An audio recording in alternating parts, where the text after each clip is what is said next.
Hey, what's going on, everybody? Happy Sunday. Happy Sunday to everybody. What's going on? What's shaking? What's popping? What's going on? Oh boy, oh boy, oh boy. It's cloudy outside, Joseph. I wanted to go to the park. Well, Don't look like that's gonna happen you can today. still go to the park. It ain't raining yet. Yeah, I know.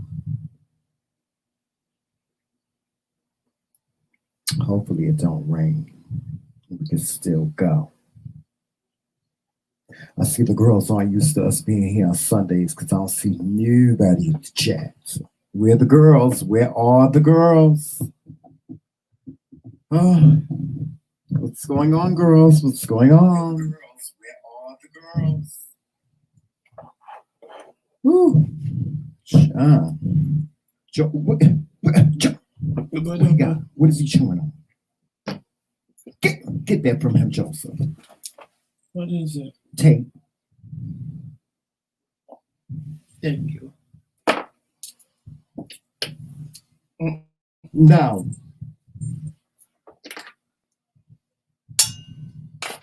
you always doing something, Trimell. Well, it shouldn't have been on the floor. Well, Leave my baby I'm alone. not doing this with you today in him. Yeah, it's a privilege for you to be up here. It's a privilege for you to be up here. You quite happy downstairs, Well, after the show. Well, you might as well go ahead and get started because Yes, after the show. looks like we're gonna be sitting here for a minute. Yeah, we're gonna get started in a few minutes. Or else they didn't get an alert. I don't think people have been getting the alerts. And that's probably why they're not here. But anyway, we're gonna go on anyway. You know. But as soon as I finish this, we can go. But happy Sunday to everybody.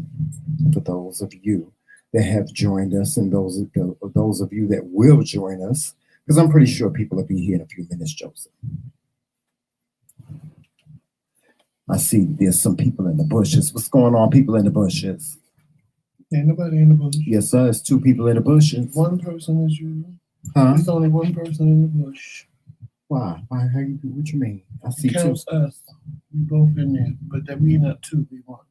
Oh, hey, there go Melissa. Hey, Melissa. Hey, what's going on, Melissa? Happy Sunday to you too, girl. All right.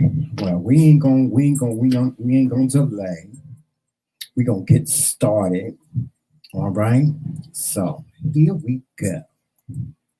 Hey, everybody. Hey. What's shaking? What's going on? And you know who you are. Thank you for the birthday gift. I wore it just for you. Oh, that's your birthday gift? That's one of your birthday gift? Mm-hmm. I thought you had a shirt like that before. Oh, no, you got a black one like that. Mm-hmm. Okay. The black one has like a skull and a crossbones on the back. Mm-hmm. But welcome, everybody. Welcome one, welcome all to the TheMKingz morning show recap. We're doing a weekly recap of what we discussed this week. And boy, did we have a good week. We had a good week, Joseph. Oh, we did? We did. We got so much positive feedback from the shows that we did this week, you know, because this is new for us, you know. Usually you guys see us together, but as you can see, we decided to do our own separate platforms every other day. Like I come on Mondays, Wednesdays, and Fridays. And then Joseph, he comes on Tuesdays, Thursdays, and Saturdays. And then we do the recap on Sundays. Yes. So are we ready to get into it, Joseph? I'm ready. Okay, well, I'm going to let you go ahead and speak for what you want to talk about. On Monday, we're going to do day by day. Okay. So on Monday, Trimell talked about Pose. He talked about Andrew Galwell. He talked about other content creators. So what is my opinion on what he talked about? First, I agree with him. We don't do beefs. Trimell, get from over here. Really? I'm sorry. It's a waste of time doing beef. It's a waste of time. It's whatever it is. It's what he always has. It's a waste of time. It's what it is. I ain't getting involved in that. Me personally, I don't say certain people's names because they refuse to say my name on their platform, and I will never say their names. Now, Trimell don't have a problem with that, but I do. Because I feel like this: if you ain't advertising me, I ain't advertising you. Yes, I'm petty like that, and I don't care. I'm about to buy me a shirt that says "Petty AF" because I am. Miss Andrew Caldwell, honey, Joseph. I have never met somebody in my life or seen somebody in my life that I want to see get beat. Like, I'm just living for the day I see a video where somebody beat her down. Like, she just gets on my ever nerve. I really don't talk about her either because I feel, why give her the life? She ain't worth it. But we're doing a recap. So, Well, Messy C is I want Messy C to slap the shit out of her again. I love me some Messy C. Yes, because he can slap the shit out of Mr. Andrew 72 times. And can read. Oh my God, he read him for filth. Oh my God, he read him for filth. And that Pose episode was really, really good last Sunday. Yeah, it was. It brought back memories when you grew up in church and you hear the things that Pray Tell heard, and you run from church like Pray Tell did because it becomes more of a hindrance than a helping hand that it should be. So it was good. I liked the episode. It was good. They did something different. I like how they're going into each character now and delving a little bit into their past life to bring you to now. Right. And I didn't have that experience in church. Like growing up, I didn't have that experience. Well, he didn't really have an experience. I mean, they didn't really show him having an experience. But you got the gist of it. Well, you get the gist of it from his mother and how she felt about it. My mother didn't feel that way about it. And if she did, she didn't show me. My grandmother, again, it was very unspoken with her. She knew, but it was just unspoken. But your grandmother didn't treat you like... No, that's what I'm saying. It was unspoken. It was a child. As many boys as she caught me in a corner with, in a closet with, all over the house. Joseph, every time you talk about that. If she didn't know, she was dumb. Every time you talk about that, oh God, I get so tickled because I'm like picturing you as this little kid getting caught in the closet or in the playing show and tell, honey. Some little boy. What was you doing? Y'all was kissing? She caught me kissing a boy. She caught me pulling them out, and we would see if yours is bigger than mine, honey. And caught me playing with them. And I'm talking young.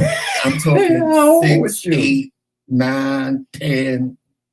Child, I was a hot mess. Oh my God, if my parents had ever caught me, I think I would have just died. See, and that's why when it comes to, like, people say, well, I'm the way I am because I was molested. But I was messing with little boys before I was molested. So to be honestly, truthfully, when he was doing what he did to me, it didn't feel wrong. It only felt wrong when he hurt me. But it didn't feel wrong to me because it was what I always knew. It's weird. I always knew who I was, and I was always comfortable in my skin. That may sound crazy to people. Like, a lot of people don't understand when I say that, but I was always comfortable. Like, I never thought anything was wrong with me. I was just. I wanted to be a little. I just wanted to be a normal little boy, whatever that was. Like, I didn't. You know what it was for me? I didn't want to be teased. It used to hurt my feelings when guys would call me the F word. It would just hurt my feelings when guys would go and grab me by my butt and say, that would hurt my feelings. They would hump me at the water fountain in school, and I drink more water, honey. They would grab me and go, "You got titties like a girl," and I say, "You want to touch them again?" Like, it never bothered me because that was it never bothered me. At that, oh God, it bothered me so much, Joseph. You know what? I never got called. Honestly, as a young kid, I don't remember being called the F word. I remember they would say I was gay, or they would say I was different, or they would say I should be a girl. None of that bothered me. Mm. I didn't get called the F word until I was 18. And when I was out, Really? and I had blonde hair and I pierced my nose. I was doing things that boys do now that's considered okay. But I did it back in the late 80s, early 90s. So as soon as you saw me coming, I was the F word. Mm. Then it bothered me. I'm not gonna lie. When I was 8, it bothered me. It bothered me to no end for people to do that. But then I flipped it around.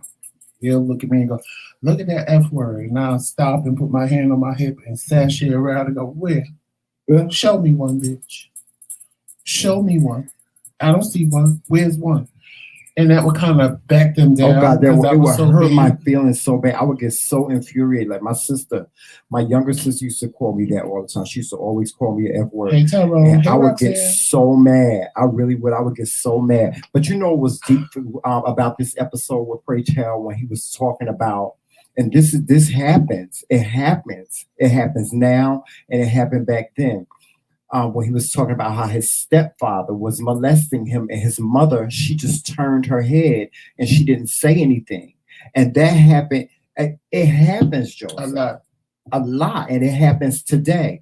You know, and I don't want to talk too bad about women, but why do women? Because you heard what she choose this man over? I can't understand it. Why would you as a mother choose a man over your child being molested? Because you know what I'm saying? Because you have to think about it this way. And it's crazy, but sometimes a lot of women, when they have sons, if you look like your father and she can't stand him, they kind of take it out on you. They kind of make you pay for what your father did. Or a lot of women just can't live without a man. And if she says something, then he's going to leave, and then she got to start from scratch. So you taking one for the team. Because a lot of women, it's no different than them staying there getting beat up. They feel like they taking one for the team because they don't want to leave, and they got kids. And to try to figure that out, honestly, is not going to happen until you talk to somebody that actually does it and see what their reasons were, because everybody has a different reason. Is it right? No. Do I understand it's not. it? No. It's so damaging. It is. It is. It is. Come here. Do I understand it? No. Would I do it? No. I think if I had a child and somebody molested my child, they would just I would kill them. They'd be dead. You just did. You dead son of a bitch. Roxanne says it's because she has no self-worth. She believes he's all he has, and she can't do anything better. Yeah. Yeah. Basically. Yeah. And that's kind of what she said. Yeah. That was her answer to Pray Tell. Yeah. What was I supposed to do? Yeah, she said you needed a father. And a lot of them, like she said to him, why did you even speak on it? Why did you? And then when he came back trying to fix what was wrong, did you come here just to upset me? Like, because you don't want to be, because you feel if you don't talk about it. And even my mother apologized to me for that. She said, I should have sent you to therapy, but I just felt if we don't talk about it, it'll go away. And a lot of Black people do that. A lot of Black people feel we go through trauma, and if we don't talk about it, it'll go away. You know, everybody was always told growing up, what happens in this house stays in this house. Yeah. Because they pretend like nothing is wrong. Nothing is wrong. And everything is wrong. Everything in that house is wrong. Yeah. But we pretend like everything is all good. And that's not good. That's like I saw this video on Facebook one time where the girl was trying to tell her mother, you know, when y'all came in from the club, he came in my room and he was touching on me, and then the mother was ready to fight the daughter. You know, I'm like, don't want to know. She was like, you always ruining something for me. Every time I get a man, you always ruin it for me. I'm like, because it happens to young ladies too. It happens to a lot of young ladies too. More, even more than the boys. Yeah, it happens to the young ladies. They, you know, their mother has this man and he's touching on her and stuff like that. And she's talking about, and then their mother was like, well, if you wouldn't wear those little short shorts around the house, then you wouldn't have to worry about him touching on you. No, bitch, get this man out your house. But yeah, that was my thoughts on what Trimell talked about on Monday. Now you don't. I know you don't remember What's that? what I talked about on Tuesday. You Past was- the Fenty Beauty. You talked about the Fenty Beauty, And which making your intentions clear. yeah, you was talking about the Fenty Beauty, and I think you really did a great commentary on the Fenty um, beauty product that you're using, and I know you've been wanting to do my face, Mm-hmm. um, and I've just been procrastinating on you, you doing it because you don't be Joseph, but I'm gonna let you do my face this week. And you also was talking about a lot of things when it came to women's empowerment. You know, and making and- your intentions clear. yeah, making your intentions clear. And I just really thought that your commentary on that was really great, and the ladies enjoyed it. You know what, when I watch you, do your show, it just amazes me how the ladies take to you. You know, they it's like they look for you to just give them that tough love that you give them. Because you need tough love. Yeah. You don't need somebody. There are people that want to be coddled, but most people don't want to be coddled. Most people want, look, bitch. You know damn well you ain't supposed to be doing that, and he ain't supposed to be doing that. Get the fuck up and pack your shit and go. And that's how you give it to them. I give people that. Because Yeah. my thing is, I'm not going to sit there and go, what, do you really want to be here? Because the answer is yes, you do. Because if you didn't want to be there, you wouldn't be there. Well, see, I'm learning from you I'm learning from you to be a little tough when it comes to people, like when it comes to, friends and family coming to me for advice. I'm learning from you that you sometimes have to be tough. You have to give them the cold hard facts, Right. and you have to say, this is what it is. Okay, what you gonna do? What you gonna do now? Right, because if you can't, my thought process on it is this: they're already in the soft stage. They're already in the, I really want to be here. I don't want to do this, but I just have to do this for whatever reason. They won't leave. They won't do whatever they need to do. They won't lose weight. They won't leave the man. They want this. They want that. You can't sit around. For example, I was a time when I wanted to lose weight bad, and I was just going through it, and I'm like feeling sorry for myself, pity partying myself. My mother looked at me straight up and said, either you're going to put the fork down and lose weight, or you're going to stay a fat ass for the rest of your life. Now, at the time, I thought that was the most horrible, coldest thing on the planet to tell somebody. But at the same time, I was like, well, she's right. Mm-hmm. I'm the one in control of this. And, I want to blame everybody. I want to sit and blame my grandmother because she used to give me as much food as I wanted as a kid. Mm-hmm. They sat there and let me have a pancake competition with some man when I was like 5 or 6 and sat there and ate 26 pancakes. Like, who does that? And then I blamed her. I remember we had that conversation. For me being fat.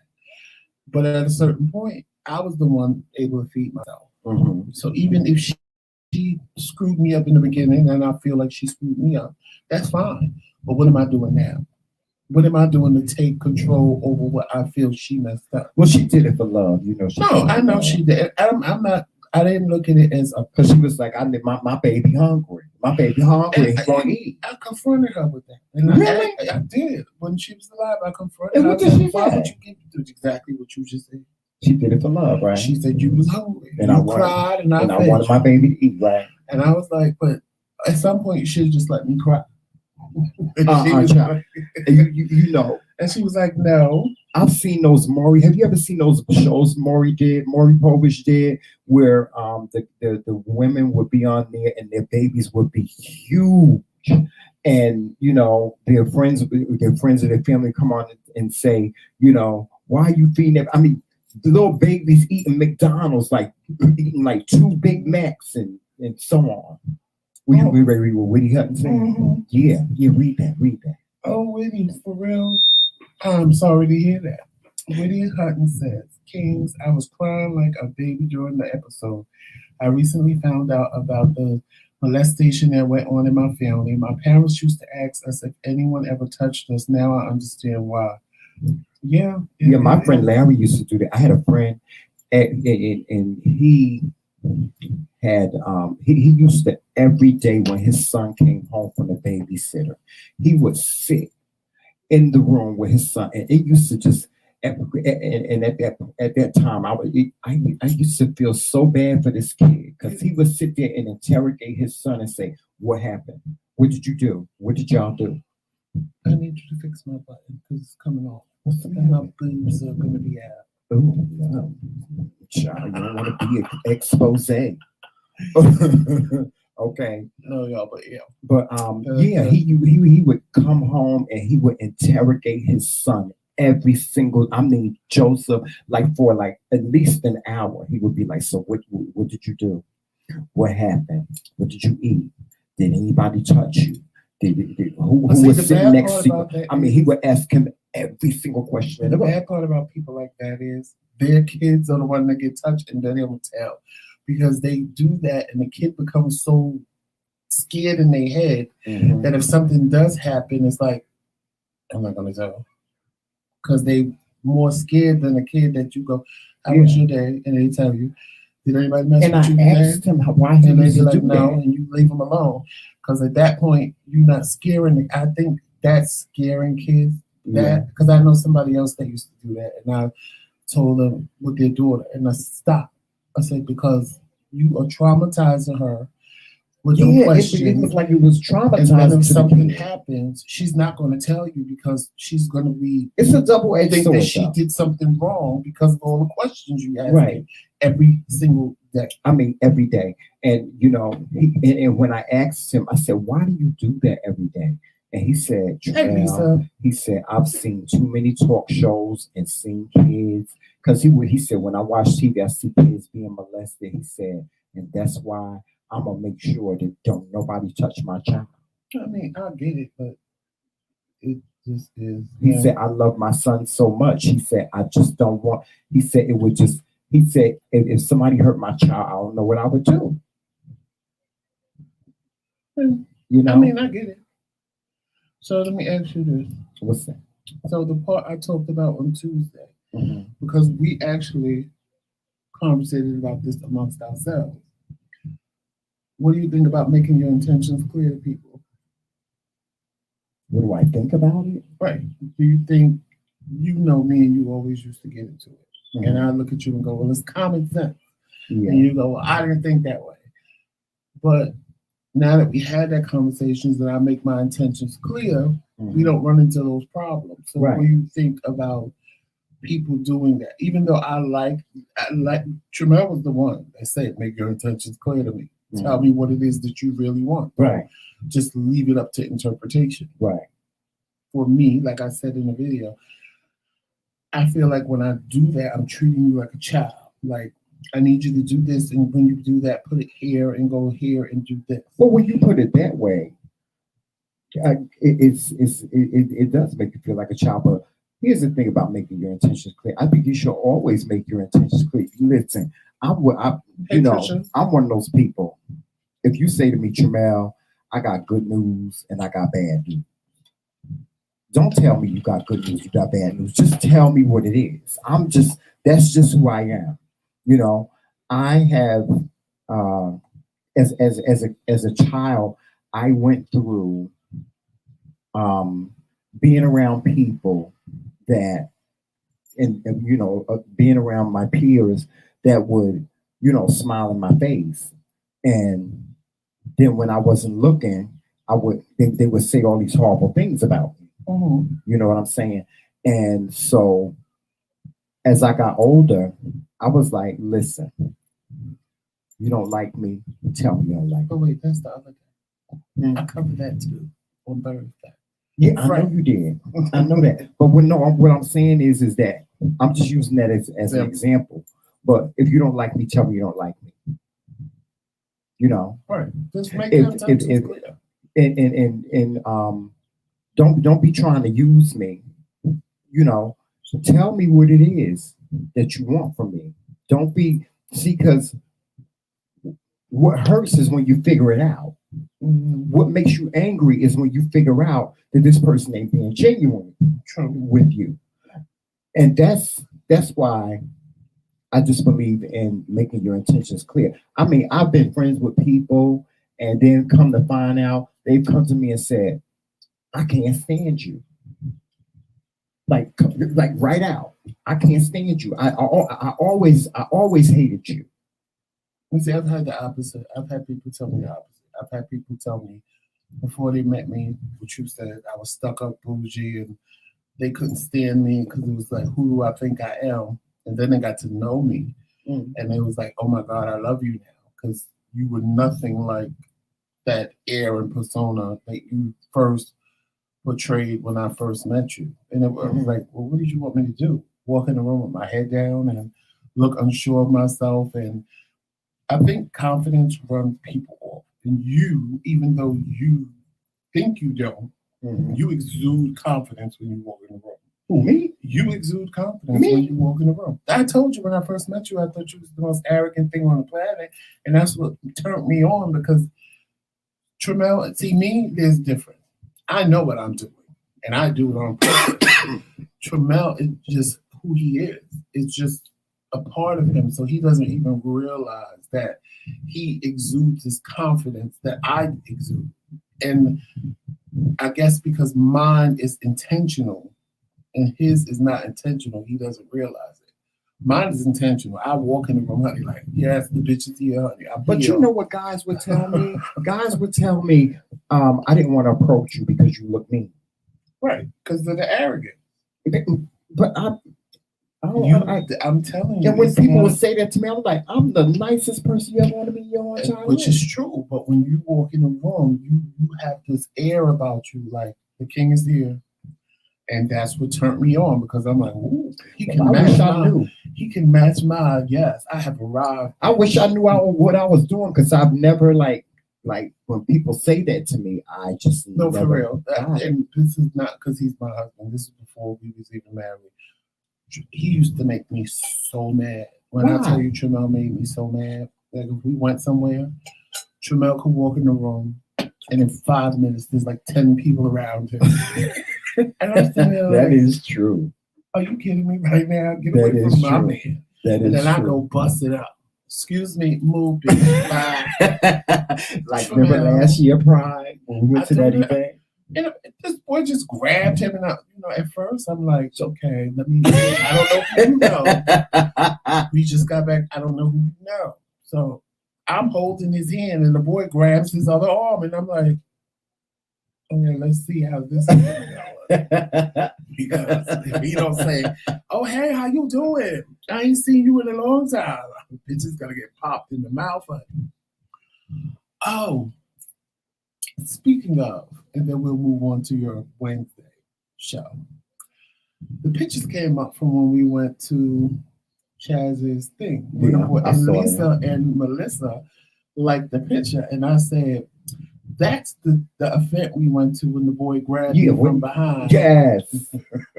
I didn't tell Trimell until we got home. Until we got home. I was so mad. Ooh. I wanted to beat you. Some man gonna grab him around his waist because we had went to this event, this memorial. A friend of mine had passed away, and so they had a memorial for him at this banquet hall. And after the whole memorial was over with, they said get up and hug somebody or something. They said something like that. No. They said it was over, and they said mingle and meet somebody. Yeah, mingle and meet somebody. So everybody was up and talking or whatever because a lot of people had got late, so they couldn't speak to who they wanted to speak to. Mm-hmm. So Trimell is talking. I think he was talking to Kevin. I was talking to Marco. He was talking to somebody. I think I was talking to Marco because that was the night I was. And the only thing I know, because he was short, so like his head was like in the middle of my back. And all I know is somebody wrapped their arms around my waist and squeezed me tight and was like, I've been waiting to do this all night long. And I said, ooh, Trimell is going to kick your little ass. Sure. But he never saw it. And then he let me go and was like, thank you. And I'm like, oh, like you had a moment, honey. I was, ooh. And then he gonna tell me when I we didn't tell in the him car until halfway I said, home. no, and this I played it off lovely. I said, Trimell, who was that boy that grabbed me and hugged me? He said, who else? I said, you just see when he grabbed me around the waist and squeezed me? I said, wait a minute, hold on, rewind. We're gonna rewind this whole thing. We're gonna rewind it and see what's. Let's go back and say that again. It was funny because I thought at first he saw and he knew who it was. It was because I didn't really know anybody there because these were all Trimell's friends. So I didn't know nobody there. Then while I was sitting there, I found out that it was like this big boys club that was there. And the thing with that is they have always tried to get me to go to events and affairs and stuff like that. Yeah, because all of it was big boys, yeah. But I just never went because in my mind, it's just going to be a bunch of big dudes, and I'm not really into big dudes. I like skinny men. So why am I going to go? Because I'll probably be the skinniest person there. Why you get that? Huh? Why you want me to get that? No. See, in my mind, I'm thinking 5'6", 360 pounds. Oh, okay. Because most men that like big dudes, they ain't into me because they say I'm too skinny. So I just never went to one of the big boy events, even though I always get invited, but I just never go. That's right, Lisa. I was gonna cut somebody, honey. If I would, listen. Let me talk. If I would have turned around and saw what I thought I seen, and I seen it, somebody was going to the hospital. Somebody was going to the hospital that night. No, and he was in the car having. You don't grab my fiance around the waist because we wasn't married. You don't grab my fiance. Turn this car around and let. Yes, I want him to turn the car around. I said, "Oh, we going back." Damn it! Ooh, child. Now, if the tables was turned, trust me. If the tables was turned, and he would have saw something like that, well, I would have seen it. Cause see, I know my husband, so I wanted me and Trimell could be across the room, and I could scan him out and see. He could spot me at the Million Man March, y'all. See, I ain't impressed because I know. I got this eye on everything that I'm dealing with. But this eye is zoomed in on him. I've always gotten in trouble for stuff like that. Whenever I dated guys, they'd be like, "Why is all these people up in your face?" Telling you, if y'all ever go anywhere with Trimell, y'all will see what I'm talking about. Men, women, it doesn't matter. Trimell can go somewhere and people just gather around. It's like he's a magnet, a people magnet. And then I'm the opposite because I don't want to be bothered. So people start gathering. So with me, it's different.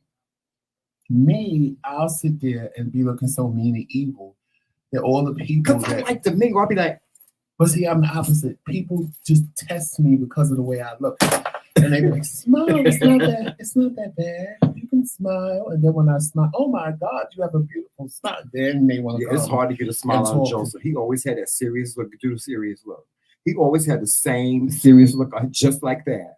And it's hard to get a smile out of him. You got to say something that he really interested in. Most of the time, people smile at me and say hello. I'm cordial. Yeah, you are. You're very cordial, but they still get that. You know why I'm cordial? I'm gonna tell you why I'm cordial because I know what my face looks like, and I'm like, if you're bold enough to say something to me, I like you. I really like you because you was just bold enough to tell me smile. Life ain't that hard. Or look at me and smile. That's what most people say. Look at me and say whatever. Mm-hmm. And then I'm I respond in a positive way because I'm like, child. But that's what most people say to you. Most people when they approach Joseph, they say, smile. Hey Angela. They do. They always say smile. Mm-hmm. So now we're gonna talk about Wednesday show. What I wanted to talk about because I wanted to come up here when he was doing it. A Wednesday show. Trimell on Wednesday talked about the boy that was an AKA, and he graduated in the pink suit, the woman's pink suit with the pumps. Mm-hmm. And he also talked about Billy Porter coming out as being HIV positive. Mm-hmm. So I'm gonna talk about that first. My opinions on that. I think it was brave of Billy Porter to do. Yeah, I do too. That's Billy Porter's my hero. I mean, it's not as much of a stigma as it was when Rock Hudson when Right. they found out, Hmm. but it's still brave for him to do. Yeah. Yeah. Because it's something people do. It's nobody's business, Right. and I think that episode of Pose Hmm. is what made him do it. Yeah. And again, I don't think he was trying to hide No, I the don't. fact that Again, he I was don't think. HIV positive. I don't think it was a trying. I don't think he was trying to hide Right. it. But when I say it's nobody's business, he's Right. married. So if Right. he ain't out here screwing other people, and even if Right. he does, it's not everybody's business. It's the person he's having Right. sex Right. Hmm. with. I applaud him. Hmm. I think he gave people that are afraid or embarrassed of it the courage to Yeah. say, I don't. It was very role model to do. Yeah. It was very, You gave people hope, brave. and I think he gave people hope. He gave people Yeah. courage because if somebody just finds out Because people look Nine up to times out him of like 10, me. I look up to him. they I think really they're do. gonna die right instantly, Hmm. and he was letting people know I've had it since 2007, Hmm. 2021. Hmm. It's not a death sentence anymore. Right. Right. So I applaud him And for it's that. not. It's not, people. It's not a death sentence. HIV, being HIV positive is not a death It is if you sentence don't like take it your used. medicine. Yeah, if you don't take care of yourself, it's not a death. Even Joseph, I mean,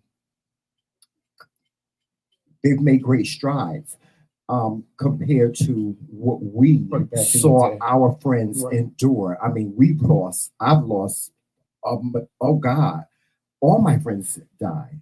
All of my friends are dead from HIV. I lost I mean, I was friends, and going to one funerals like every other week, I lost friends, and one hurt more than all of them Yeah. because he was afraid. He was afraid.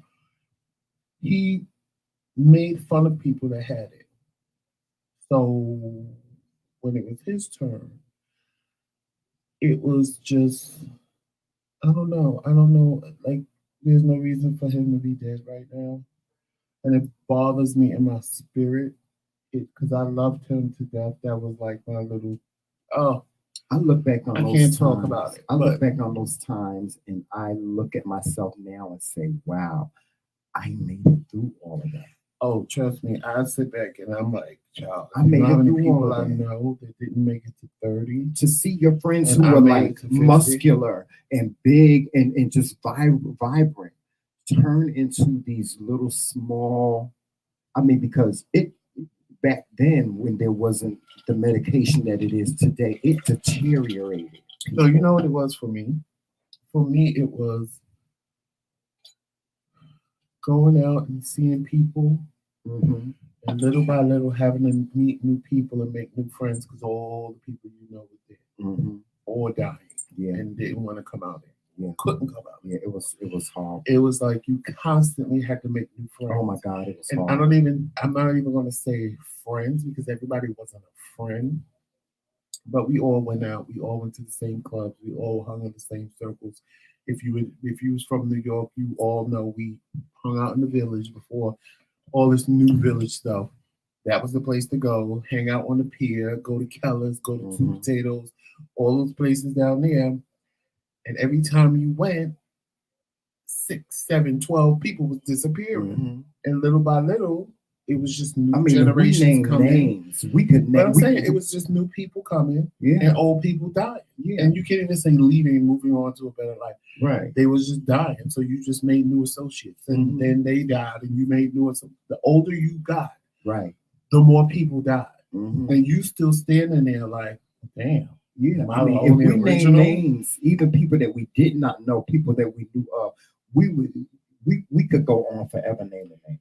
It was to I ain't gonna lie. It was for me to stand here and say I'm 50 years old is a blessing. Yeah, it is. It's a blessing. It Watching is. so many of my people that I know, even personal friends, just Mhm. die.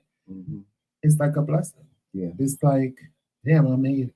yeah, My best friend, he made it. But both of us have just watched people just go. And Oh my it's like, God. damn.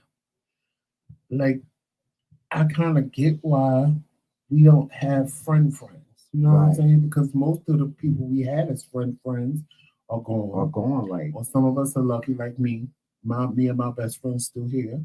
Mhm. And other people that we knew as associates, or like my friend, just Well, see, I was died. raised by older men. you know, the older men were the ones that taught me how to treat a man, taught me how to treat guys, and all of them are gone. All of them, they're all gone. You know what I'm saying? So that was like it was tumultuous. It was just tumultuous. So Billy Porter, you know, coming out and you know telling everybody about his status. I think that was just so brave of him, and I appreciated him for that. Yeah, the real topic Trimell talked about that I wanted to get into on Wednesday was this girl in her pantsuit, honey. Oh, she was. I was so. I was I see frustrated. Trimell's point. I see his point about, you know, Because I got a living couple your of calls. I got a couple of phone calls about that. living your truth and be you and all that. But at the same time, I applaud him for what he did. The reason why I applaud him for what he did is because of this. Like Trimell said, he embarrassed his brothers. Mhm. And in doing so, he also could have fucked up his entire life. Mhm. Because when they all see what he did, Mhm. they already have high paying jobs. They're already in places that he's trying to get. Mhm. And they can all put a stop to that. Yeah. Or you know what all it takes is a phone call. Yeah. And look what this bitch did to us. Mhm. Mhm. Oh, that's what he want to do? Okay. Yeah. So I applaud him for that. I applaud him for not looking at his future and taking the now and saying, I'm going to live in my truth and this is what I'm going to do. And the biggest part of this is he might not even be gay. He just might be a cross dresser. Right. Right. I mean, everybody's like he's gay, he's gay, he's gay, but that don't just because the man cross dressed don't mean he's gay. Right. It just means he like wearing women's clothes. Right. You know what I mean? Men have on panties under their suits, and you don't know, Mhm. and have on a bra. Oh, and that doctor in Europe that we saw, The white man. the white man Right. that wears and he got some beautiful legs. Oh gosh. And he wears some banging ass Oh pumps. yeah, he do. And some skirts. Yeah, he do. He sure do. But see, my point with him is that, and you know, it's win or lose. This is what I say about living in your truth. When you live in your truth, it's win or lose because you really have nothing to lose. You know, I said he could have been the beacon. You know, he could have if he would have went in there and showed them, listen, y'all, this is me. This is who I am. But let me ask you this. But I really, really want to be an alpha. Let me ask you this. You know, What can if- y'all just look past that and you know, just let me just let me prove myself like everybody else. I don't want no special treatment or nothing like that, but I wanted to show y'all who I really was. You know, and you know, who knows what the brotherhood would have said. You know, that was my point. Who knows what the brotherhood is? The brotherhood could have said, you know what? Well, maybe we'll let this brother in, you know. But how about this? Because nobody really has talked to him or really knows the story. Right. We don't. So I'm gonna go through two things at you. How about what if he told them this is what I'm gonna graduate in? Do any of you have a problem with it? And they told him no. That's number one. Right. Number two, I see what you say, living in your truth, but Mhm. what if that wasn't his truth? What if online he realized, because you know it happens, Yeah. he's had these desires, but he never did it. He did it one time before this, and Right. he realized, oh my God, I'm so comfortable like this. Right. Like this is amazing and it's freeing and it's whatever. I think because And his truth came in the process of being online. right. I think because we don't know the story. Right. We can only make an assumption. No, but I'm saying how when you say living your truth, what if he found his truth in the process? Right. I mean, and in the process, right. you can't blame him because that's not who he was Right. before he did. Like it's like somebody getting in drag. Mhm. They can always think about wanting to do it. And then they just do it on a whim, and then all of a sudden, oh my God, I love this, I'm gonna do it all the time. You can't really say they wasn't living in their truth because they never took into action what they felt. Right. And college is a place where you discover yourself. So, I mean, like I said, because we don't know, because we don't know the story, we could only make an assumption. So, I guess, do I feel bad for saying what I said? No, I don't. No, because it's your opinion. I don't, because, like I said, we can only go on assumptions. I'm still open minded about it. Like I said, I wasn't trying to put this brother down. I really wasn't trying to put him down, but not knowing the story of, I didn't know the backstory of, what he did. I made it an assumption in thinking that, he said, okay, well, I'm going to get online, I'm going to make it over. And then once I make it over, I'm going to show them who I am. And then bam, here I am with this pink suit on. But see, that could have happened. Yeah, it could have happened that way. It could have happened. But it could have happened the way you said it too. But I'm saying it could have happened a plethora of ways because nobody ever talked to him. Yeah. They'll never know. Mm-hmm. They'll never know if he tricked them. Because like the ones on Bigo, that wasn't who they were when they were online. Right. That wasn't who they tell you. They never did that. Right. Until after the fact. And then they were Decepticons. No. They never had done drag before. Ever. Oh, and they did it one time and they love it now. And this is what they do. Okay. So even like on their YouTube, you see them with beards and mustache. Like in the beginning, they never did that. Really? They just did it on a whim and it became who they enjoyed it. That's who they are right now. So you can't, because they're not trans, they just drag queen. Right. But you just never know. Right, you never know. You never know when unless a person you know the full comes story into who they are. Right. So I wasn't making a judgment. Being bold enough to do it. I ain't gonna knock you for being you. No, I ain't. I mean, because listen, I do something different every other day. There's a lot of repercussions that can come behind what you did. Yeah. Like I said, they can all try to stop you from getting a job. Because even if it ain't an alpha, it could be an omega, it could be a whoever, and they like, look what he did, and they all get offended because they all in. See, I was basing my assumptions on what I know about the brotherhood, right? Because I'm a part of the brotherhood, so I was basing my assumptions on what I know of the brotherhood. But I mean, I pledged 10,000 years ago. And so, you just had to, it was very don't ask, don't tell. Right. It was very that when I pledged. Like I said, my brothers knew who I was. My brothers knew who I was, and I knew who they were. Plenty of omegas and alpha 30. Yeah. And I found out after we did what we did. But that ain't my problem. Because there's plenty of us roaming through all them fraternities and sororities. Yeah, of course, for years, and it don't go back 10 years. It go back 50, 60 years. At the end of the day, if the girls are letting boys in, then the men shouldn't have a problem with what he's doing. I mean, at the end of the day. Like I got a call from somebody that said, Trimell, I don't think that your commentary was fair. And I said to her, imagine, because she's a part of a sorority. I said, imagine you being a part of a sorority and this woman comes along and pledges the sorority and she makes it over. And then y'all come to find out that she's trans. How would you feel? Would you feel cheated? Would you feel slighted? How would you feel? And she said, you know what, Trimell, I get your point. She said, I get exactly what you're saying. And that's all I was saying. That's all I was saying. Like I said, I wasn't trying to judge your brother. I wasn't coming from a place of judgment. Enjoy your day, Sean. I was coming from a place of truth. And, listen, I've spent a lifetime not living in my truth. And so that's why I stand on it so much now. Joseph, you know what I went through with my family. You know what I went through with my own mother.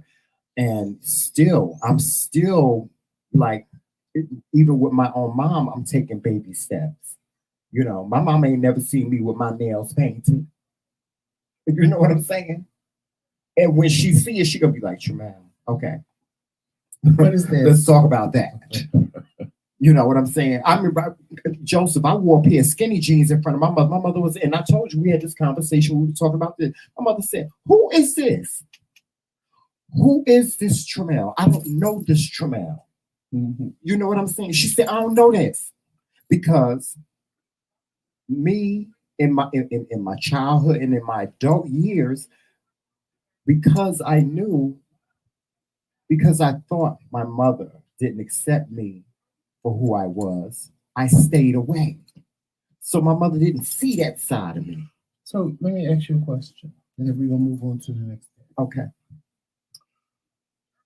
Was it that your mother couldn't accept you, or was it that you couldn't accept you? So you assumed that she wouldn't accept you. No.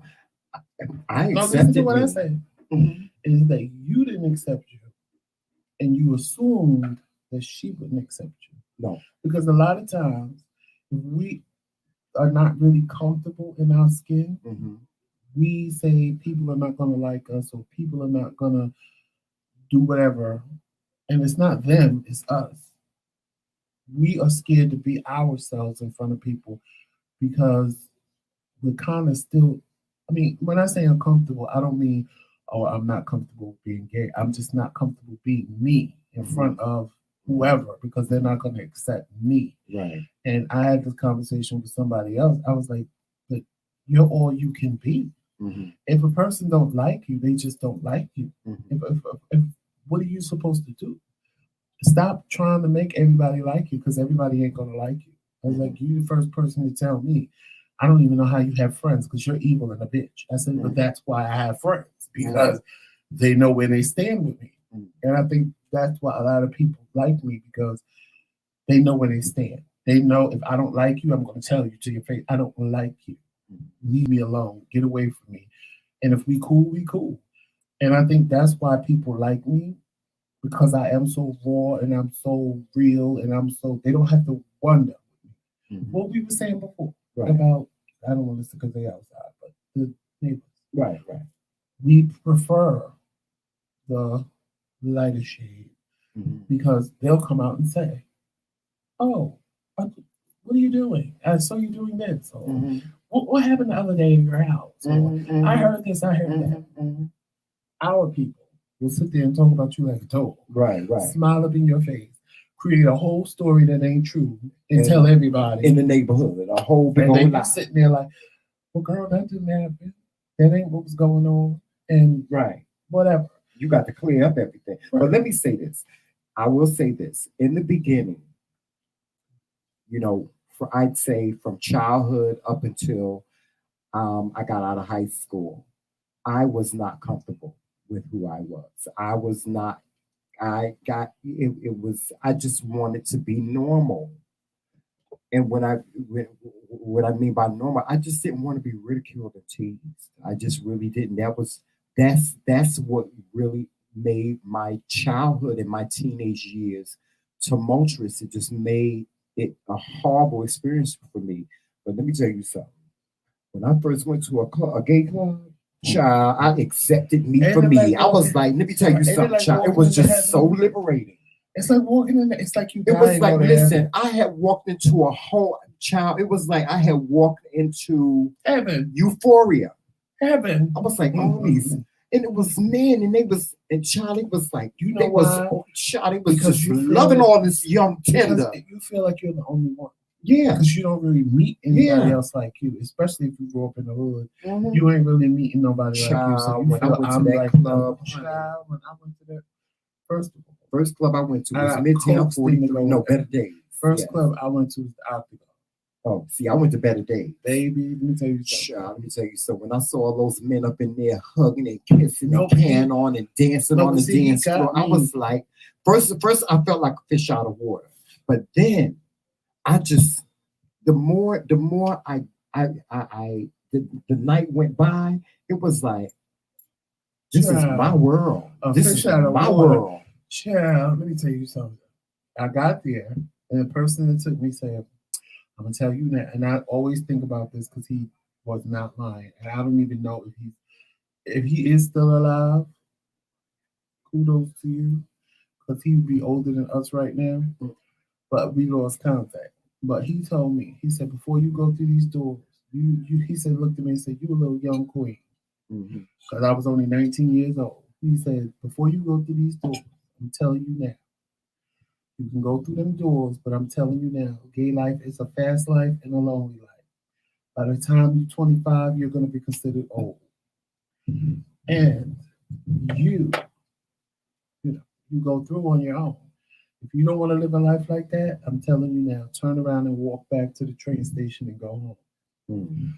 I paused and I said, I'm 19, honey. I got years before I'm 25. And lonely, whatever. Child. My heart started pounding when I walked through the doors because I heard the music playing and I saw people alive. It was like a cartoon. My heart was just beating out of my chest like, oh my God, I'm here, I'm here. I walked in, honey, and thought I had died and went to heaven. Me too. And it wasn't even because it was people, the way they looked. It was because, oh my God. Yeah, it was just there's like, more people in the world like me. Yeah. And I'm like, I love it here. I want to day. They had to peel me off the walls, child, to get me out. Oh my God. The next place I went, I was always, after that, I was like, George, you going out? George, he's like, bitch, calm down. Oh yeah, child, I want to go out. I said, you go out every night. I want to go. I was going out because I live in New York, so every night there was somewhere to go. Yeah. Now I'm sure there ain't even nothing like that. Yeah, back then, like that, yeah. Child, it was somewhere to go every night. Better Days, Two Potatoes, Keller's, all in places. Child, they took me to the village. I lost my ever loving mind for real. I was like, oh, there's people everywhere like me. It is such a liberating feeling, and like people don't understand. That's why you need representation on TV because when you home and you just feel like it's just you as a kid. I mean, nowadays, I think it is oversaturated for me. I'm not gonna lie. What's oversaturated? Like all these lesbians and gay people on shows, like Supergirl Sisters lesbian. This one is gay, and that one, like it's like they throwing us everywhere, and it's like, granted, it's true, it's real life, but at the same time, it's like, okay, now y'all overkill. It's like overkill. But I get it because if I was growing up in this day and age, I wouldn't have. Child, I was comfortable, but I really would have been comfortable. Oh yeah, me too, child. Now, but back then I was comfortable. Then when I shouldn't have been comfortable, about 30 years younger, old child. Because I was the opposite of Trimell. I never felt. I would be a force to be reckoned with, child. If I was like in my 20s now, oh child, I'd be a force to be reckoned with. One thing I'm glad there was no social media. There was no such thing as a cell phone back then. Oh yeah. That nobody could record the things that I was doing and saying. Ooh. Because the stuff that would have got back to my mama. The stuff that I would have put on the internet. And then back then I had dreams of being a porn star too. No. Well, I'm gonna leave that one right there. I did. We're gonna leave that. We're gonna leave that right. We're gonna leave it right. You don't leave it there? Okay. Yeah. But you know what I want to talk about that you talked about? You had me suspicious. Because I want which day? Because this day we talked about people Thursday. The people we choose. We talk about you can't date on potential. No, I would talk about the churn. When you was talking about the churn. Yeah, that's what I talked about that too. Yeah, when you was talking about the churn. Because that was like, because you know how I feel about kids. I love kids. You know, people get the wrong idea about me and kids, you know. But kids scare me. But now I'm scared. Like, you ever seen that movie? What's that movie? What's that movie? Chitty Chitty Bang Bang. Remember Chitty Chitty Bang Bang? The queen. She was scared of kids. Kids scare me. Kids scare me. In different, like little babies, little churn. I'll be scared they're gonna get hurt. Like kids is like they fearless. You know, they fearless. I've seen churn like jump off of stuff and bam, bust their head wide open. That was me. That scares me. And then but then I get the kids. Do it again. I got the, you know, if I was to ever become a talk show host, the one show that I would want to host is Kids Say the Darndest Thing. Because kids say the darndest things to me. You know, And people y'all done talk heard about- the story about how the child told me I need to go get my teeth fixed. That ain't nothing. I mean, I had a little boy, but shout out to Buddy. Oh my God, he was my favorite little kid. He was my favorite little person. And he was sick, and he would have like these, he would sit there and have these adult conversations with me about being gay. He would be like, he said, Uncle Trimell, he said, I just think it's just so wrong that two people that love one another can't get married. I mean, he would have like, and he was like this big. I think that kids say the darndest things to me. Well, that little and now he got me thinking that the little boy around the corner be in our house when we ain't home. I said, Joseph. I told him Yesterday I was waiting for a package, right? I was waiting for a package and my package never came. Well, it came. They said, I checked FedEx and it said it was delivered. I said, Joseph, they said my package was delivered at 9 something this morning. And I'm like, was we home? And Joseph was like, sitting right downstairs. We was home. And there's no way that you can come up on my porch and take anything without me seeing it. I said, that little motherfucker from around the corner, he done took my goddamn package up off Joseph got me thinking this little boy is a criminal now. No, what really did it was when I told him, I said, Trimell, you should have saw him the other day. He was with another little boy. I said, he walking, his shorts hanging all up under his ass. I said, he just on a one-way track to jail. He about 6 years old. And I had just had a conversation with you. I said, he on a one-way track to jail. And Trimell was like, oh, why you tell me things like that? I was so I don't like to hear stuff. No, but I was angry when I saw it. I was like, who is teaching this little boy to do this? Like, come on. He's 6, 7 years old. And he had his shorts all under his ass cheeks. And I'm sitting there, I'm driving like, what the fuck? Because at first I thought it was the way his clothes were. Mm-hmm. Like it was just a two-tone pair of shorts. The pants was just falling down and he just had them on like that. They looked like they were pulled up in the front and hanging down in the back like the boys do. And I'm sitting there like, the fuck is wrong? Like, who, why? Like, and in my mind, I'm going, yeah, he going. And we rode past the house. He on a one-way track to jail. And Trimell was like, stop saying stuff like that. I said, well, if they keep letting him do this. Tell me stuff like that about you. And then one day we rode past the house of Joseph's like, oh, you said, Trimell, did you see the inside of that house? I can't, Casey. It was a birthday gift from somebody in the chat, actually. So I can't mail you the shirt. Oh. But Joseph got me thinking all kinds of stuff about this little child. Because let me tell y'all something. And this is from the heart. When you have a little boy, a black little boy, don't do them like what the hell just happened? What? Don't do them like the older boys. At least give them a chance. And see, that's the way I think about it. Give them a chance. Give them, like, I look at him and in my mind, and I know if I'm thinking it, I already know. But everybody else thinks. Yeah. I'm just sitting, honestly, I did. I was driving and I saw, because at first I was like, I'm driving and I know it's his pants. And when I got closer and I saw, because in my mind, honest to God, I wanted to believe, like, excuse me, shorts are 2 different colors.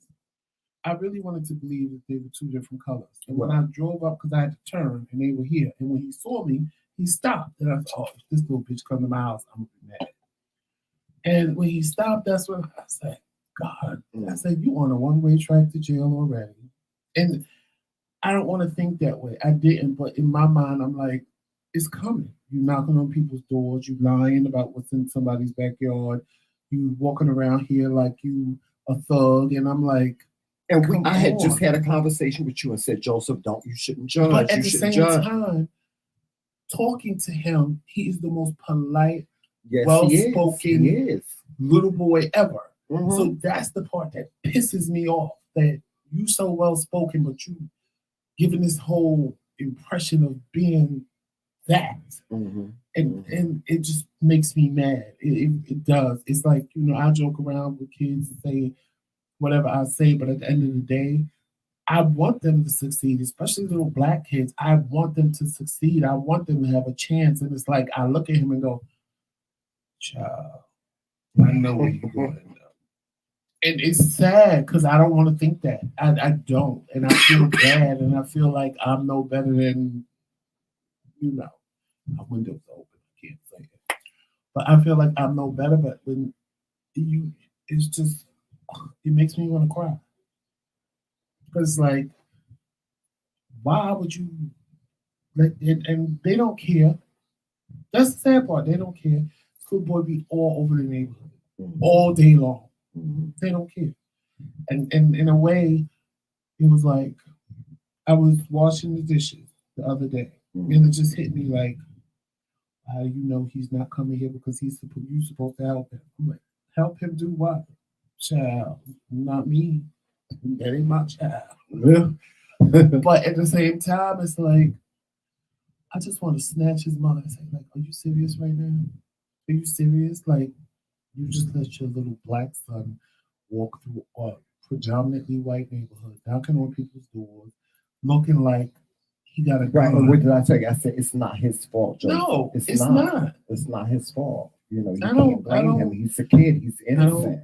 Blame him, but at the same time, he's doing what he sees. Right. He's doing what he sees. Yeah. And I mean, at the end of the day, you have to say, okay, well, if it's okay with his parent today. Hey, Life is Late. Hey, Mina C. Yeah. Thank y'all for coming. Hey, Miss Barbara. I don't know. Can't. But you had me in situation to talk about the churn. And see, like I said, please, y'all, don't misunderstand me. Get the wrong idea. Well, y'all see when it comes to meeting kids, because I love children. I really do. I'm just very, very careful with children. I try to be an example. I really do. But no, y'all see how I talked about him on Thursday and how I'm talking now. Yeah. It's funny to me.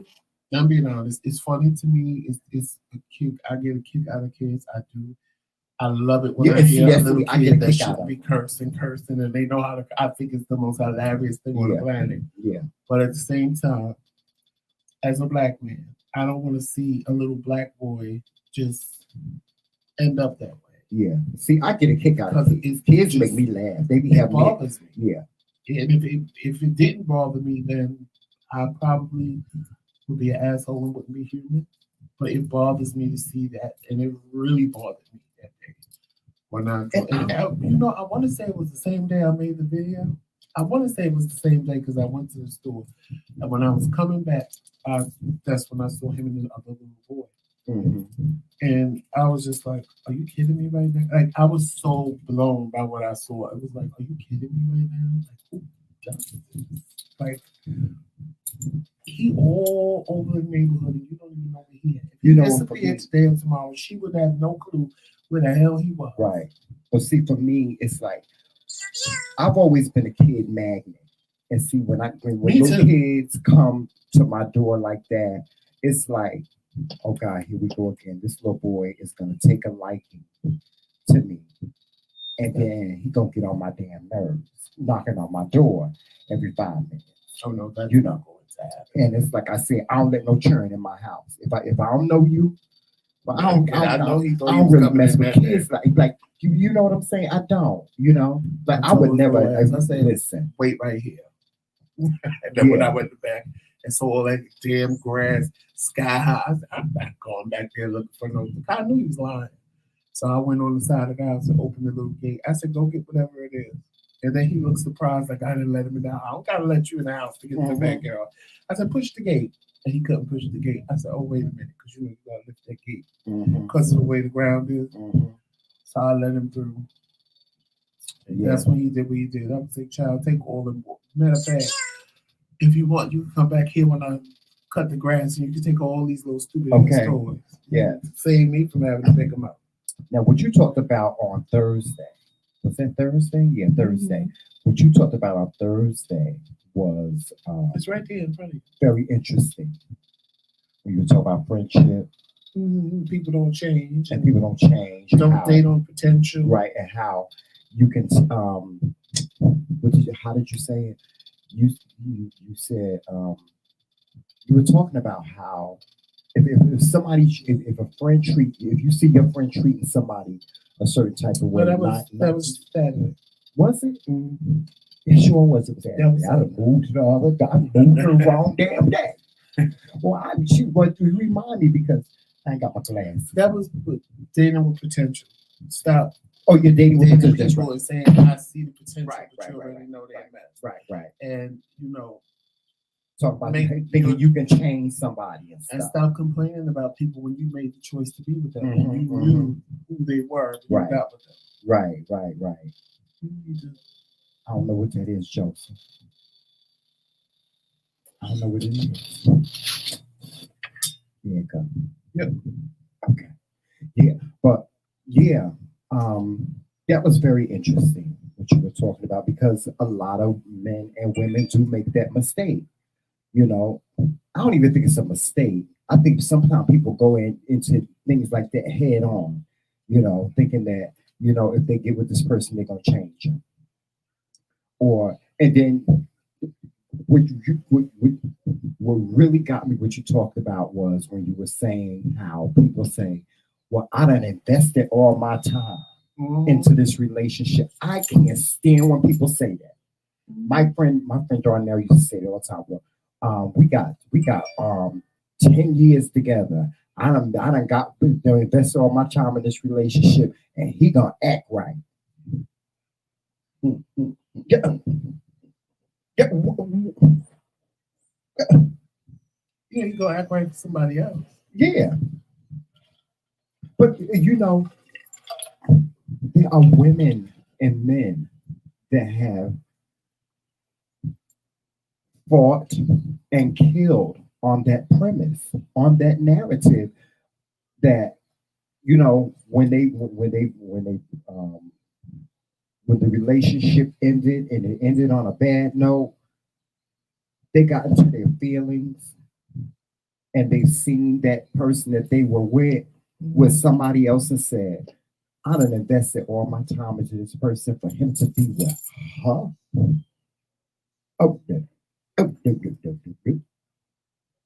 You know what I'm saying?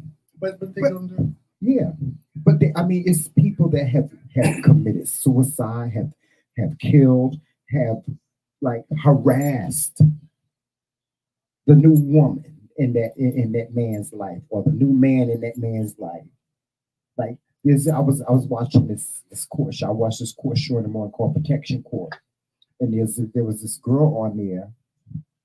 She was harassing the new girlfriend that her ex had, and the new girlfriend had to get a restraining order on her because this girl was harassing her so bad because she didn't want to let go.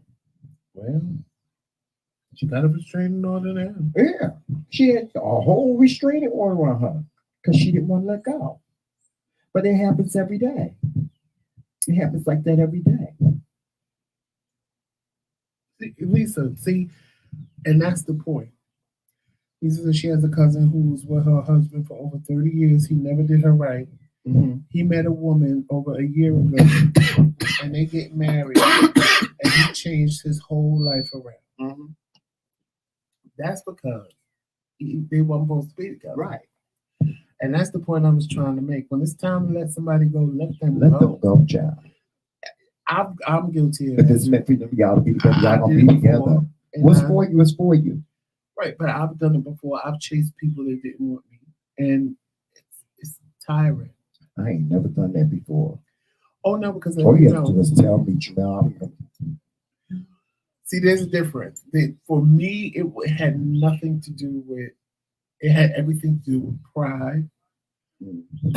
And you always say I'm stuck up and bougie, and I felt I was better than them, and they was beneath me. And how dare you not want me, bitch? You don't have two or nothing. I have everything. How dare you? That's what you said about me when we first met. No. Yes, you did. You told me. You was like, oh, why is he going? Why is he? Oh yeah, no, that yours was different. because you did not want me. I'm talking about people that I wanted it to be with and they didn't want me. And then now I look at them and go, what the hell was I thinking? I made a complete fool of myself over this. I've never done that before. No, because with me it was a pride thing. It was like, bitch, you don't even have a car. You take the bus. I'm driving an Infinity and you don't want to be with me. What kind of broke bitch you want? A bitch on the train like you? I've told people that. That's why I told you. You think I'm bad now? Honey, you should have saw me when I was rich, bitch. That's mean, Joseph. I did. I would tell them what, and then after I say stuff like that, what made you think? What made me think they want me? That's the bad part. I would say that to them. You a broke bitch. You have nothing. Look at where you live. Look at where I live. Why would you not want to be with me? And you're a bum. I can see. A bum can't tell me no. I can see you saying that too. You got a corner store job. I have a corporate job. I'll get up and work. I'm in charge, honey. You listen to somebody. I am the somebody you listen to. How dare you tell me no? That's how I felt. So I would harass them and chase them, and you're going to love me.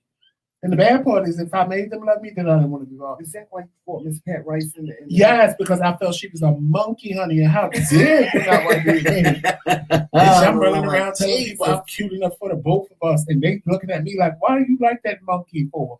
Yeah, she like a monkey. Miss Pat Rice, she like a monkey. She like a monkey. Yeah. See, that's why I talk to y'all from experience, because I've done it. I've been there. Y'all. Now, your reasons for doing what you do might be different than mine. Joseph has said some things in front of me that I used to, and then what get me is they look at, when he say stuff like that, they look at me, and I'm looking at them like, well, what the hell y'all looking at me for? He the one that said it. Hey, Uncle Fred. But it's just, that's like me and Trimell. You said, no, I'm not doing that. And Trimell was like, you so stuck up and you're mean and you're bougie. And I tell him, I said, Trimell, if you think this is bad, which now I'm not nothing like I was. If Trimell would have known me when, all the time that we had separated, he wouldn't be sitting. He don't treat me like that. But you never treated. You ain't never. I never treated you like that, and I never would. He's a teddy bear. He's my big teddy bear. Is you have a problem with the way I act now and talk to people? Yes, I do. Sometimes I do. Yeah. Back then, you would have said, "I can't do it." I literally would tell somebody they're a bum to their face. I did. I told one boy, "You're a bum.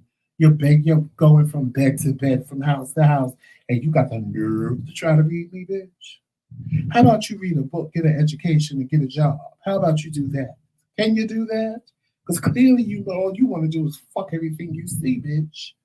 So I went in. And I would go in. For the kill. Go in on nobody. And rip their hearts out. And when I humbled, and I went through what I told you I went through. Right. That same person, I found them and I apologized. Because when I became the bum that I talked about, that's the most humbling thing. Because I did. Like, I wanted to die. Because I'm sitting there like, well, bitch, you're the bum now. You don't have a job. You don't have a car. You got to walk to the store. You don't have all your little trinkets. All your little expensive stuff is gone. You're the same bum you talked about. And I really had to do some self-evaluation. I said, but I'm still a good person. And then I said, you know how many people I probably missed out on because I treated them like that? And I found most of them, and I apologized. I said, let me tell you something. I was going through something in my life. I said, I've said some horrible, evil things to you, and I just want to apologize to you for doing that, and saying those things. I can't unhurt your feelings. But I can tell you that from my heart, I apologize. It's up to you whether you accept it or not. If you don't accept it, I'll get it. And I'll move on. Because I wanted to was really make right. And that's why I tell you, I'm not nothing compared to. And speaking of humble, let me tell y'all something. Our next door neighbors. Oh my God, let me tell y'all something. Living in this neighborhood is like sometimes unbelievable. Like our next door neighbor, me and Joseph, we in the house. I'm watching TV. Joseph downstairs watching TV. All Watching of the a sudden, grass just I grow. hear the lawnmower. I hear this lawnmower going. I'm thinking my next door neighbor is mowing his lawn. I look outside. He mowing our lawn, child.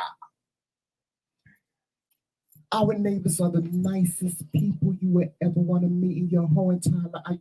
Child, that grass was getting. Never. I mean, just never ask for anything. You know what I'm saying? They are just so sweet. I mean, I was up here crying. I was up here crying Because we both looking like, oh God, like my backyard is a hot mess. because everybody on the block, their grass look nice in the front except for our. We all these damn dandelions and shit and them little growing and they do little things that you blow. I call them little wishes that you blow. That's what we used to call little and wishes. we just looking every day going, damn, we gotta get a lawn. We gotta get a lawn. June comes so we can get our money and get a lawn. We don't even want to talk about Next my grass thing in we the know, back, child. the neighbor, the grass in the back is is almost mowing as tall as me. the lawn. It's mowing. He just, and you know, and what made me cry is that his wife says that he has been working like, he's been working like double shifts and stuff like that. And I'm like, this is probably his only day off. Mm-hmm. And he took the time out to mow our front yard. Like even in the wintertime, guys, I kid you not, in the wintertime when the snow was like up to our kneecaps, he was outside plowing our snow, making a pathway so that we could get to our car. And the car could get out of it. He said he was making a pathway for the mailman, but he was making a pathway for us to get to our car. I mean, these neighbors, you just don't meet people like this every day. You just don't. I mean, when we go outside to check the mail, the neighbors are waving like, "Hi, how are you?" You know, it's unbelievable. See, because we don't come from that world. I come from Brick City. Listen, I'm lucky. I'm lucky if my next door neighbor even First of all, when us and move into a neighborhood, the first thing you already on guard because you don't know what's going to be said. Right. So when they just welcomed us, it was like, wow. Yeah. Wow. Because the other block, the other house we used to live on, those neighbors were shady. They were shady. Right. It was like they were cold. They didn't talk to you. It was. We used to call that the holler. We used to call it the holler. Remember? It just was what it was, child. They probably don't even know we moved until the new people moved in now. They don't. Now, the new people that moved in, first of all, I don't even want to. Trimell was making me mad when he told me. What? Because yesterday, remember he told you all about his package. It went to the wrong address. It went to my old address, and we had to go over to the old address to get my package. And the whole time I'm sitting on Jesus, please, Lord, just let these people be nice. Let them not say that the package didn't come and try to keep his package because I'm not in the mood for what's about to happen. Jesus, please let this go smoothly. Please, Lord. The whole way there, the whole drive there, which is like 5 minutes from where we live now. So Trimell knocks on the door, whatever. And he got in, she opened the door, she gave him his pack because she remembered him because she actually went to see the house while we were moving out. Mm-hmm. So he comes back to the car. Oh my God, you should see the house. It's amazing now. I was it looks so nice. It took somebody else to move in for him to do something to make it decent. The house that we lived in before, Joseph hated it. He hated it. But it is so nice. Whoever this girl is that moved in there, oh my gosh, she fixed it up so nice. Mm-hmm. Joseph, you should see it. Really, it's really, really nice. I'm not over exaggerating at all. The house looks really, really nice. I ain't telling nobody business, but I'm proud based on what we know that you said it was so nice because you know that tends to not do that. What do you mean? People in her situation tend not to. Yeah. They would have took it as is and made it worse. Right. Yeah. So, but yeah, it's a really, really nice house. It really now that I'm grown. Yeah, now that we gone. I wish I would have took my grill. I should have asked her for it. Is my grill in the garage? Yes, I should have asked her for it. Did you know the shade? I got the key to the garage. I don't know why it's on my keychain. I could have just opened the garage. But I thought I gave them all the key. Well, that key is there, or else I used the wrong key to get into the garage. Maybe. because it's bent. And I remember I bent the I know one garage. thing. I door. don't miss that daggone snow. I know you don't miss that snow when you fell in that snow last year. Whatever. But we didn't segue into Trimell's Friday show because he talked about the neighborhood Friday. So, child, I don't. You know what? I don't miss that house. I don't. I like this area better. This area makes me feel like I'm in suburbia. Yeah. And I'm just like, I feel very Knots Landing. Remember I feel very Desperate Housewives. Yes, very that. Living on a cul-de-sac on Whisper Lane. And like, I don't know. This feels more. Sometimes I just feel like going next door and knocking on the door with a little bowl of Jello and saying, "I got Jello." You know what this reminds me? Because my house in Maryland was like in a situation like this. I've always lived in a situation like this. I've never lived in a house on a corner. Well, we weren't on a corner, but a house on a block. I've always lived around grass and trees and woods and stuff like that. So that house was it just wasn't me. Even if it was fixed, I still wouldn't like that block. It just like the house next door with all that kid shit in front yard and what have. It was like I could not get you motivated to do anything in that house. Because I didn't like it. I just didn't. Even if he would have fixed it up, I still house on that block just wasn't for me. Yeah. This I love. Yeah. I love it. I love it. Because even when I'm driving, we have more space here. When I say it's not space, even just the house. We just have more space. When I'm driving, I feel like I'm in suburbia. You can drive down all the little streets and curves and turns and just see pretty houses and grass and trees. I like that. But there, it was just, I don't know. It was just like a house on the street. Everybody's house was cold. The people across the street had boats and shit in front of it. It just didn't look nice to me. Yeah. It just looked junky. Yeah. That's what it did. Yeah. Everybody's house looked junky on that block. Like there was no house that just stood out and you was like, "Oh, look at the grass," or "Oh, look at that house." Except for that one house in the neighborhood. You know which house I'm talking about. Behind us. Yeah. Right, but that wasn't. It just to me, everything on that block is an eyesore. It's just like an eyesore. Yeah, and it just never motivated me to want to be there. Yeah, I don't know. It just never did. So. Yeah, so that was that. And then Saturday is when I talked about yesterday. When you talk about friends. And how many of us have them? And how a person, the Charlemagne said that if you can tell how you're going to be treated by how your friends treat other people. Right. Which I said that was deep when you said that because I had to think about that for a minute. And I was like, you know what? You're absolutely right. That could be you is standing there getting cussed out like a sailor on leave like that, or even worse. And then you have to punch this bitch. I'm like, sometimes I used to hear my friends say something. I'd be like, if that bitch talk to me like that, child. And then they turn around and talk to you like that, right? No. Ain't nobody never had the nerve to talk to me like that because they know I'll pick up something and knock the shit out of them. Except me. Yeah.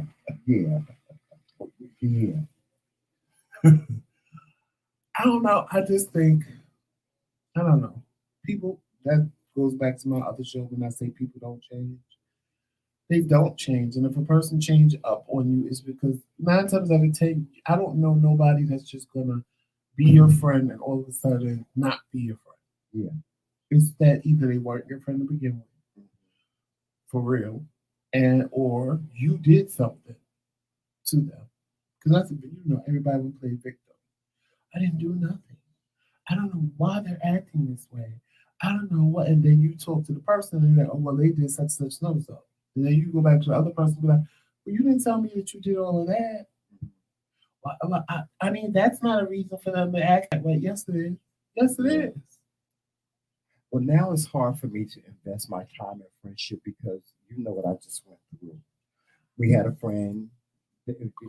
She's a content creator, and I was really like close to her. She was like a little sister to me, and for us to not be friends today, the reasons for us not to be friends today, it's still like sometimes I think about it, and it just like, oh my God, it just really hurts. It hurts. You know what I'm saying? It hurts, but I mean, that's why it's so difficult for me to invest my time in friendship with people these days. Wait a minute, Roxanne said if they mow your lawn in my neighborhood, that means mow your damn grass. You messed it up, I probably child, if they saw the backyard, honey. Ooh, our backyard, child, it look like Look, something, a hot mess. The first thing, and it's rabbits all back next there, like week, rabbits. Because I hope Trimell get his money before me, but next week, the first thing I'm doing is going to Lowe's And or get a Walmart lawnmower. and get a lawnmower. Yeah, Because, baby, it's real. we just got to be careful. We can't kill little bunny rabbits, Joe. Child, if there's baby bunnies back there, they get ground. And then we saw a little chipmunk. We still got to be careful because all them damn toys. I know. We got to go out. No, we got to go out there and pick them all up, Joseph. Who? Us. Well, then we need a weed whacker too. We just need a thing we that's got to spin. go out there and pick them up. We have to go out there. I'm not going down in that deep grass and picking that shit up. I can tell you that. Now, if we get one of them things that spin like this and you hold it in your have to hands go pick and them up chop because it we down, don't want to get caught in the lawnmower. but we got to cut the grass down. So. Yeah, that's true. I'm not sticking my hand in long. I'm gonna get me some. I was gonna get me some gloves and go out there and pick up the toys. No, I was going to because it's like toys. Whoever Whoever lived here before, they had a dog, and I'm telling you, they had dog. It's like dog toys embedded in the dirt. So we got to get rid of that damn pool. Yeah, we gotta get rid of that, and we gotta paint that shed, child. Just don't go with the color scheme.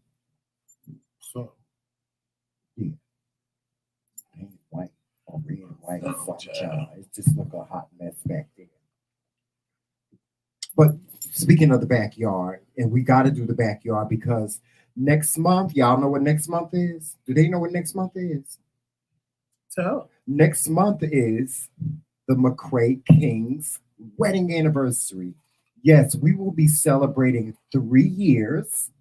3 years of wedded bliss. Has it wedded bliss? Yeah. No, it ain't, y'all. There's been a couple of times I want to bust you side to head. I'm telling you. I'm not right counting now. the times that I wanted to kill you. Yeah, not counting the times that we want to kill each other. But yeah, on an average. it's been wedded bliss. Yeah, but we will be celebrating. Yeah, I still love you too, Mom. So that's bliss. I don't want to. Sometimes I look at it. Sometimes I think about where would I be if you weren't in my life. I'd probably be dead. You say that. No, I probably would, because you take good care of me. You really do take good care of me.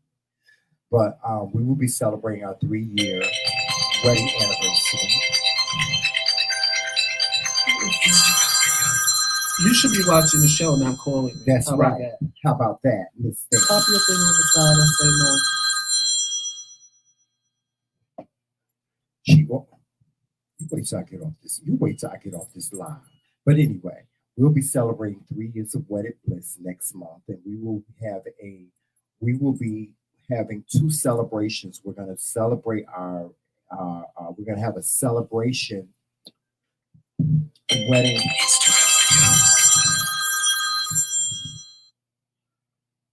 Sweetheart, we're live, honey.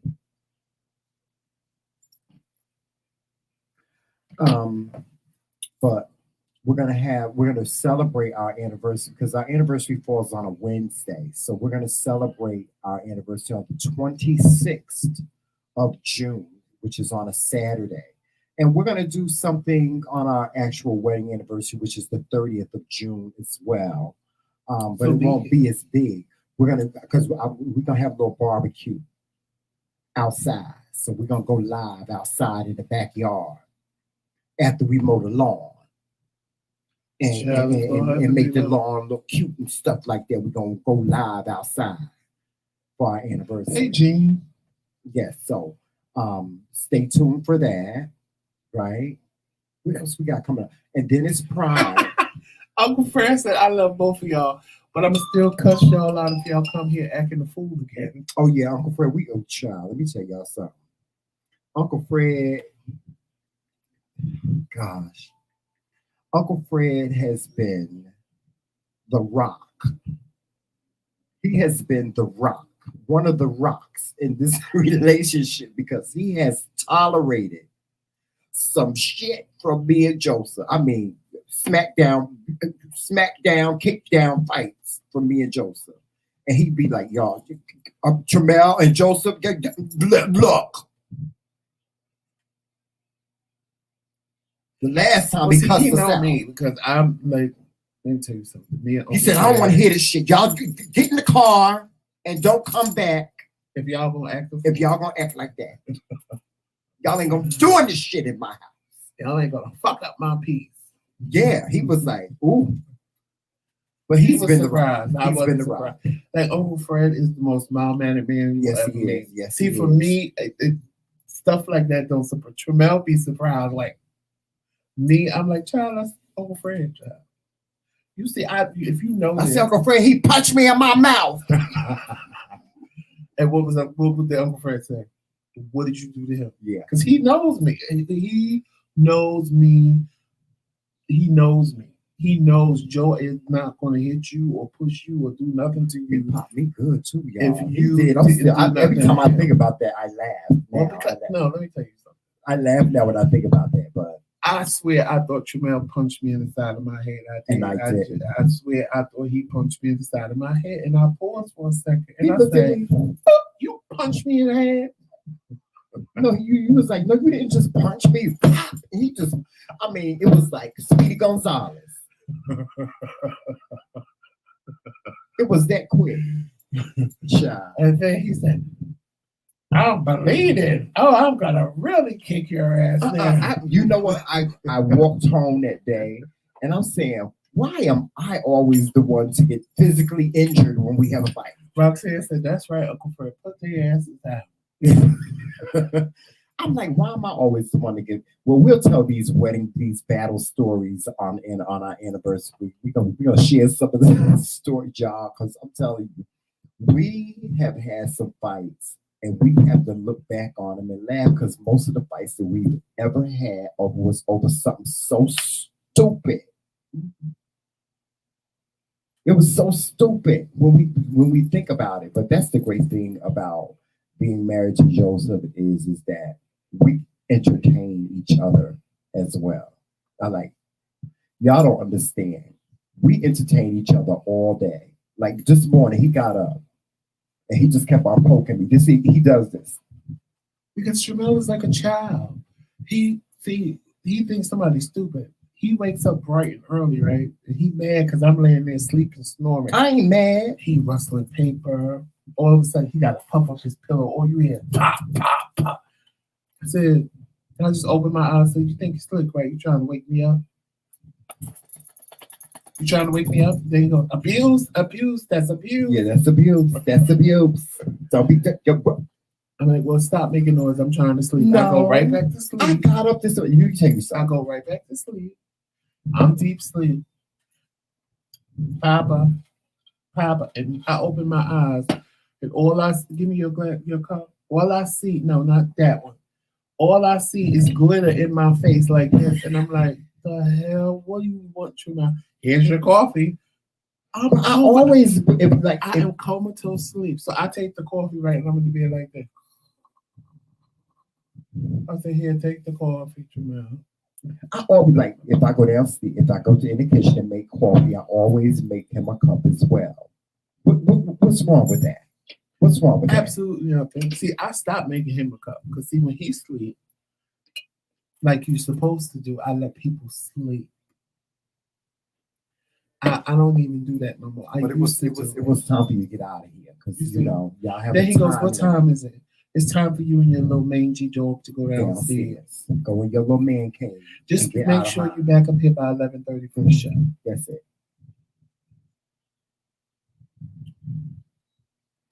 That's it. So it's like I told him, check out time. Come on, what you doing? What you doing? You going downstairs, and because Joseph got his own TV downstairs. He got his own little space. Joseph loves spending time in the living room. Because I can't stay in the bedroom all day.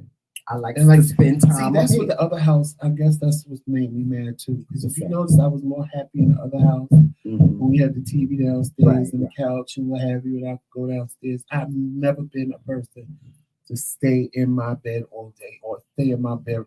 I've never been. Even Well, when you I know lived why by I stay myself. here. No, but I'm saying even when I lived by myself, I was always in my living room. I was not, even if I didn't have a living room set, I wasn't right until I got a living room set and could be in my living room. I just thought my He stays in the bedroom living room, and I'm cool with was that. for me to sleep. And I'd be like, "What time you going downstairs? What time you going? You're going So I'm always downstairs. And then, like, he tried to jip me yesterday for movie day. I did not. But, oh, y'all, let me tell y'all real quick. Because then I'm leaving because I'm hungry. Yeah, me too. Trimell found this recipe on how to make a Popeye's chicken sandwich. Oh, yeah. Ooh, yes. When I tell you, I gotta give him his props, y'all. And I'm doing it on video, so he can't never say I don't give him his props. Pop your collar. That chicken sandwich was bomb. Yes, I made the Popeye's chicken sandwich. Oh I'm gonna do a video on because it. y'all know he don't like mayonnaise, so it gave you the recipe to do the spicy mayonnaise. Yeah, the sauce, the spicy so mayonnaise. I did the spicy mayonnaise for myself because you know he don't like mayonnaise. And with the pickles, it was everything. I found the recipe. I googled it. That's I found what the I'm recipe. Today. What? I'm making me a burger and some onion rings. Oh, okay. You know, so I'm doing the bacon cheddar burger. Yeah, you could do that. Okay. I was gonna make you a steak, but if you want to, I didn't take nothing. I didn't take nothing out. Oh yeah, you steak tomorrow. Okay, but yeah, I found the recipe. I googled the recipe for Popeye's chicken. The chicken sandwich. We went to the store and we got the pickles and we got all the seasonings. And we forgot. You said we forgot to get vegetable. I ain't had that much vegetable, but we got all the seasonings, and I followed the directions. I soaked the chicken in the buttermilk. Y'all, let me tell y'all something. That chicken sandwich yesterday gave me life. That chicken sandwich, it gave me life. It did. It really did. It was really good. He was like, because I was on the phone with my sister. He was like, "Oh, the food's ready." I said, "Okay." So me and him was talking. So we got off the phone. I said, "Let me go and make me a sandwich," because I was hungry about it. I really wasn't hungry when he said it was done. By the time I got off the phone, I was hungry. I said, "Yeah, it's late. Let me eat," because it was like 7 something. I was like, "Let me eat," because I ain't eating past that. Child, I was mad. It was really good because I was like, I should have made me some. We don't have no. We gotta go to the store because I need my onion rings fried. Yeah. Okay. You ain't gonna put them in the I could, but yeah, I know you don't want it. I mean, I could. I don't feel like it. I need some more juice. You drank both things of juice already? I still got half. Still got that right there. Oh no, you need to drink water. I want some lemonade. No, they got the lemonade. Mm-hmm. Yes. I wasn't going to that store. Where'd you go? Up the block. Where's the? Oh, I'm getting this old. No, it ain't. Yes, it is not. No, it's not. In your mind, you want it to be close. Yeah. Anyway, they don't have none. I can make you something. Anywho, we'll have this conversation with you off the show. Right, because marital bliss is about to end. Yes. I'm not bothered. You going to the store, you going by your damn self. How about that? That's fine. I went to the store before by myself. Anyway, y'all. All right, y'all. I hope y'all like the weekly wrap up. Yes. Like I said, someone emailed us and said they wanted to know our opposite opinions on what we talked about. Mm-hmm. So that's what we tried to do today. Yes. I hope y'all like the weekly wrap up. Yeah. We'll be back doing it again next week. Yes, we will. Trimell on Monday, me on Tuesday, so forth and so on until you get us both again next Sunday. Mm-hmm.